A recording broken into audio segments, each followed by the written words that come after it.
Greetings, ladies and gentlemen, and welcome back to another video.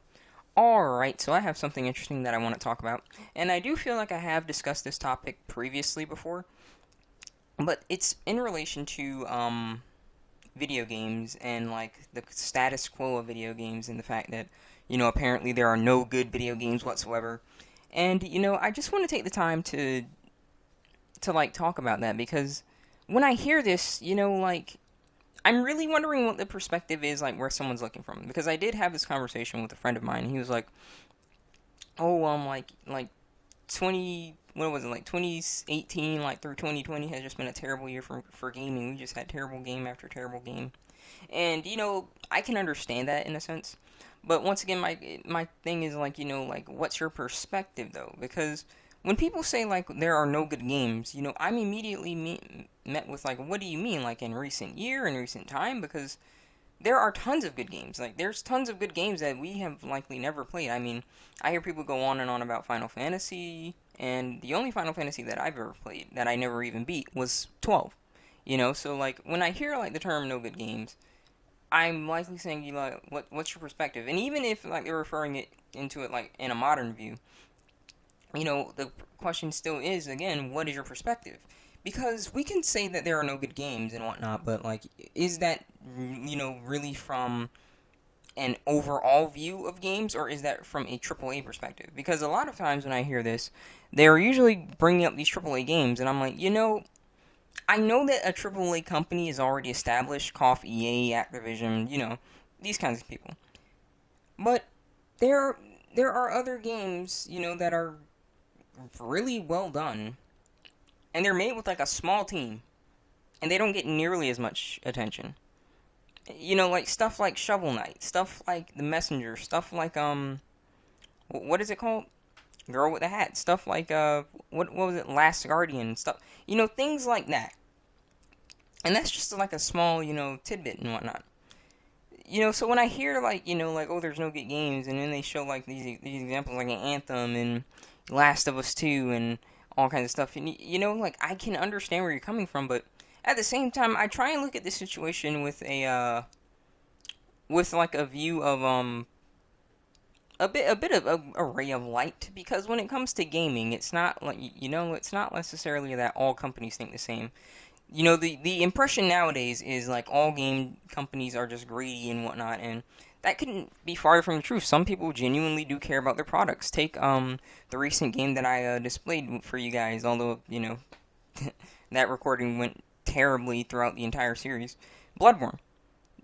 From is not a greedy company that doesn't really give a darn about stuff. If that were the case, they'd literally just probably keep making, like Dark Souls or something, just sequel after sequel, because, well, that's what's selling, but nope, they chose to make something different and whatnot, and usually its community appreciates it enough that they're willing to usually give it a shot. So when I hear the term that, like, all companies are bad these days and there are no good games, like, where's your perspective? Because honestly, once again, I try and look at this with a ray of light. This could be your opportunity to start moving away from AAA titles. And I know that people usually see that and they're like, oh, but I just don't want to buy, like, trash. But that's the thing. That AAA title company that you're buying games regularly from wasn't always at that point. They started small, and they sold products, and eventually, they blew up. However, now it seems as though the money's getting to a lot of these people, and they're turning into trash. Meaning they went from actually caring about their product and making a good product, and now they're just releasing rushed yearly garbage that is pretty much just repackaged and called something new. And people still, for the longest, like, when I hear people saying, like, this is a new game, I just laugh. Like, I mean, we can take a look at this, and I'm gonna trigger people, but, like, take a look at sports. That's the sports games category. What's new about a sports game? Like, what new mechanic could you possibly put in a sports game? And I'm not trying to bash that as a whole, but the fact of the matter is, when I hear stuff like, oh, NBA 2K 2025, or 2030, or, FIFA 2020, like, what's the difference between that game and, like, like, its previous predecessor, aside from graphical changes? There's virtually nothing different.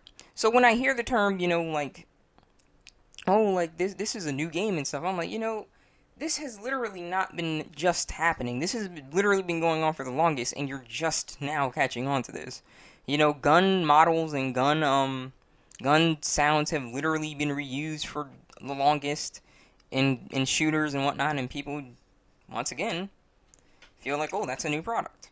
So when I hear this, I just say, like, I just don't really think that most of these people are honestly giving this consideration and time, because if they were, they'd realize how silly some of that really sounds. But getting to the point, like, you should really take this as an opportunity to try and check out some other games, because I'm positive that there's plenty of people that have not checked out really decent stuff, Feel like you can't play some games from EA and stuff? Well, check out, maybe an indie developer. Instead of, like, only looking at stuff like shooters, why not check out, like, like a bit of platformers and whatnot? Stuff like Shovel Knight, for example. Oh, that's just not my kind of game. Well, have you ever played it? Have you ever given it a shot? So many people just turn down something because they just assume that that's not their kind of game. And they're missing out, like, wonderfully. I mean, dude, I speak to, a few of my friends, and some of them literally has never played, like, the Elder Scrolls. They mainly play, like, Call of Duty and, what is it? Like a racing game, right?